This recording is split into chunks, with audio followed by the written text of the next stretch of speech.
Ito ang sandali na yumanig sa buong mundo ng tennis. Walang sino man ang nag-aakala na ang isang 21 anyos na Pinay ay gagawa ng pinakamalaking upset sa Wimbledon ngayong 2026.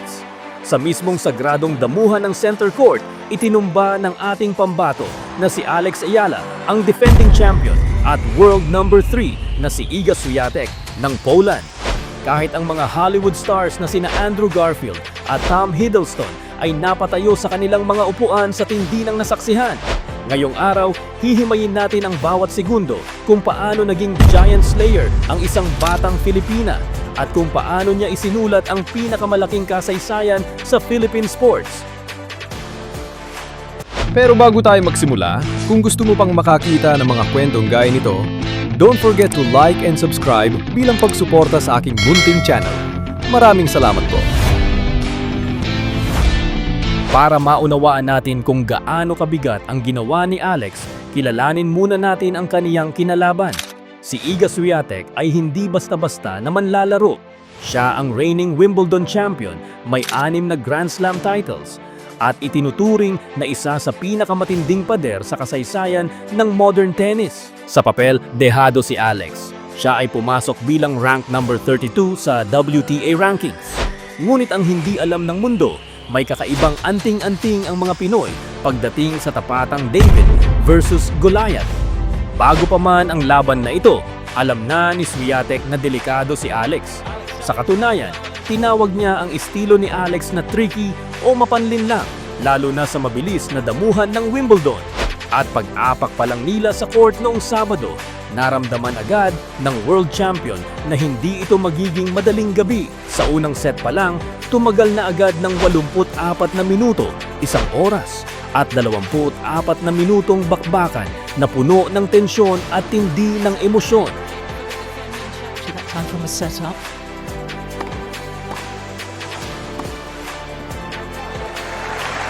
She got the racket head right through that.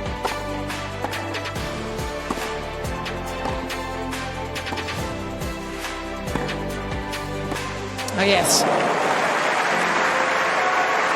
Hanggang sa lumamang na si Alex sa puntos na 5-3 at isang palo na lang ay kaniya na sana ang unang set. Ngunit ipinakita ng defending champion kung bakit siya tinaguriang reyna sa Wimbledon. Humabol si Swiatek. Binura niya ang set point ni Alex at dinala ang laban sa isang napakagandang tiebreak.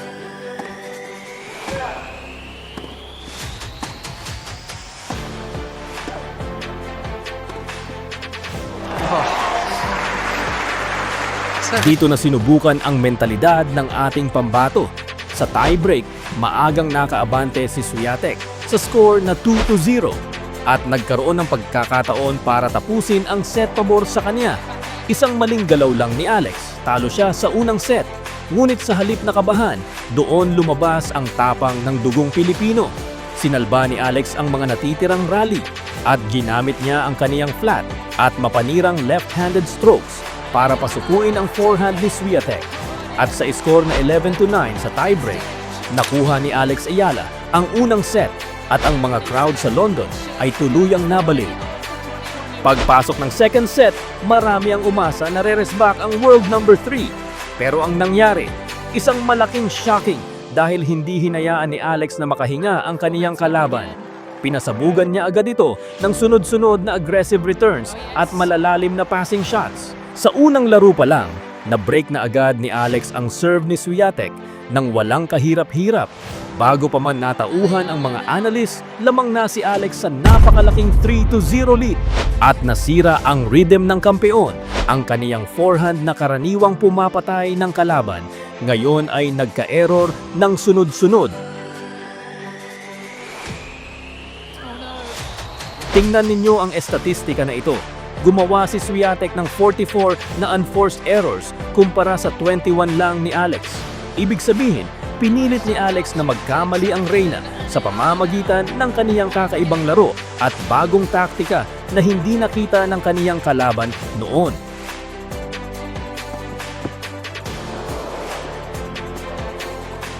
Brilliant.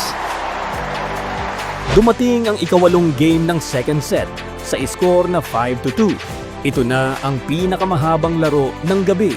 Ayaw sumuko ni Swiatek. Binalikan niya si Alex ng 4 na pagkakataon para mabawi ang break. 4 na beses na muntik nang humabol ang world champion. Ngunit si Alex Ayala ay parang pader na hindi matinag. Sinalba niya ang 4 na break points na yon at sa kaniyang ikatlong match point sa napakahabang game na yon.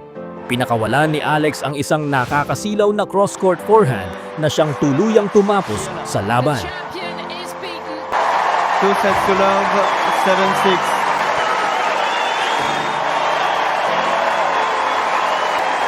Sa kaniyang post-match interview, hindi napigilan ni Alex ang maiyak habang sinasabi, Maybe for someone like Iga, who has won so many slams, or maybe someone like Serena or Venus, this achievement may seem small, but for someone who grew up in the Philippines and hindi na niya natapos ang kaniyang sasabihin dahil sa labis na pag-iyak.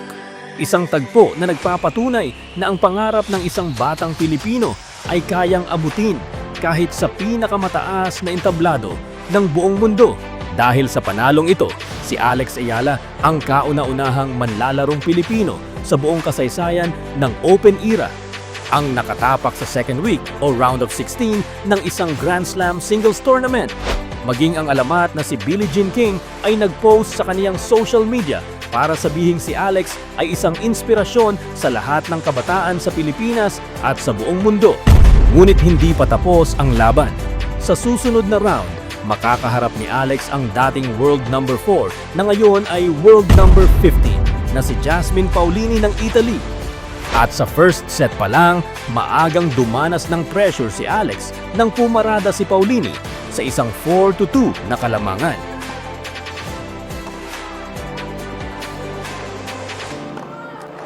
Yes, really throwing the shoulders through the ball.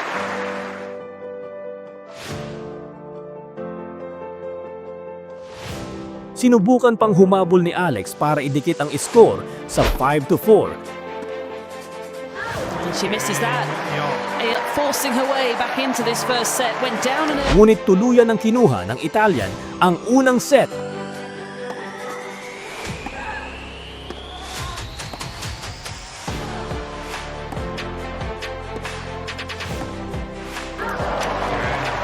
first set goes away of Jasmine Paolini. At sa second set, bumawi ang batang Pinay.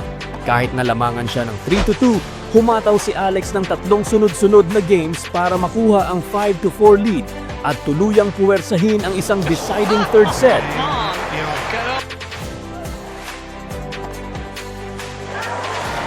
We're level here on centre court. Alex Ayala takes the second set. At sa third set, naging pukpukan ang laban kung saan nagpalitan sila ng puntos hanggang magtabla sa 3-3. That's just enough with it. Subalit, lumitaw ang karanasan ni Paolini na isang dating Wimbledon finalist nang mabreak niya ang serve ni Alex sa ika-8 game, 5-3 para selyuhan ang kanyang panalo. Jasmine Paolini back in the quarterfinals.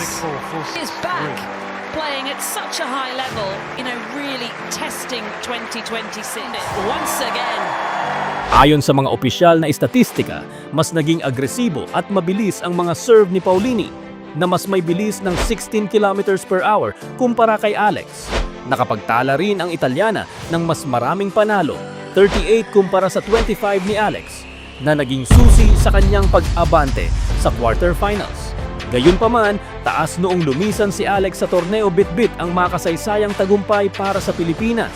At mag-uuwi rin siya ng 300,000 pounds o humigit kumulang 24 million pesos para sa kanyang makasaysayang pag-abot sa round of 16. Ito ang pinakamalaking solong premyo sa kanyang buong profesional na karera. Bukod pa rito, makakakuha siya ng 240 WTA ranking points na magtutulak sa kanya sa panibagong career high na live ranking na world number 28. At para sa kanyang susunod na hakbang, magpapatuloy ang kanyang kampanya sa papasok na hardcourt swing. Siya ay opisyal na nakalista para maglaro sa prestihiyosong WT PGA 500 Mubadala City Open sa Washington, D.C. Inaasahang makakasama niya rito ang mga bigating pangalan sa tennis tulad nina Naomi Osaka, Madison Keys, Leylah Fernandez at maging ang kanyang huling nakatunggali na si Jasmine Paolini. Ang torneo na ito ay magsisbing paghahanda niya para sa kanyang pinakamalaking layunin sa hardcourt, ang makasungkit ng malalim na ingay sa main draw ng US Open. Sana ay nagustuhan ninyo ang ating kwento. Kung may suggestion kang content na gusto mong mapanood, i-type mo na sa comment section. Sisikapin nating isunod sa ating channel. Mag-subscribe ka na rin. Libreng nude lang, wala pang monthly bill, di tulad ng iba dyan. Hanggang sa susunod nating kwento, ito ang Beyond the Game. Maraming salamat!